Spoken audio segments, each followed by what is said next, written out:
دوستو چینل کو سبسکرائب نہیں کیا تو سبسکرائب کریں، لائک کریں اور شیئر کریں۔ سلطنت عثمانیہ کا زوال کی اہم ترین وجوہات میں قوم پرستی کا بھی پھیلاؤ ہے۔ قوم پرستی کی وجہ سے قومیں تباہ ہوتی ہیں۔ سلطنت عثمانیہ کا زوال 19ویں صدی کے دوران سلطنت عثمانیہ سمیت کئی ممالک میں قوم پرستی کو عروج نصیب ہوا۔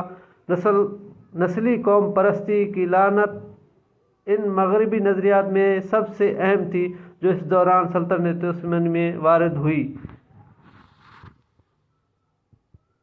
اس دوران کئی انقلاب، سیاسی جماعتیں بھی وجود میں آ گئیں۔ مملکت میں آئے دن بڑھتا ہوا بگاڑ کے جہاں دیگر کئی اسباب تھے، وہیں زوال کی اہم ترین وجوہات میں قوم پرستی کا پھیلاؤ بھی شامل ہے۔ اسی قوم پرستی کی وجہ سے کئی نسلیں، کئی ملک اور کئی سلطنتیں ختم ہو گئی۔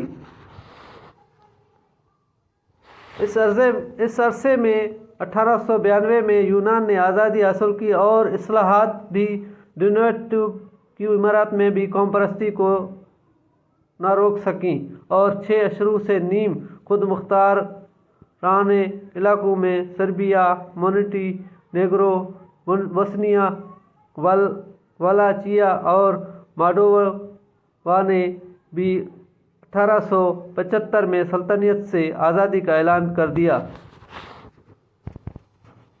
اور 1877 کی روسی ترک جنگ کے بعد سربیا، رومانیہ اور مونٹی نیگرو کو باقاعدہ آزادی مل گئی اور بلغاریہ کو خود مختاری عطا کر دی گئی۔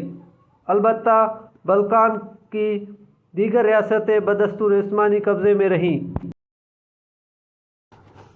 زوال کے اسی دور میں سربیا کے ایک یہودی یہود الاسلام القلائی نے صہیون کی طرف واپسی اور اسرائیل کی آزادی کا نظریہ پیش کیا۔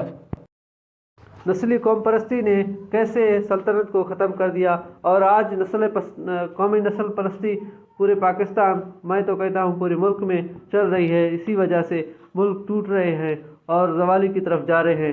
دوستو ملک کو بچانا ہے اور سلطنت کو بچانا ہے تو ملک پاکستان کے لیے قومی نسل پرستی کو ختم کرنا، ایک مسلمان ہو کے رہنا۔ ویڈیو اچھی لگی ہو چینل کو سبسکرائب کرنا نہ بھولیے گا۔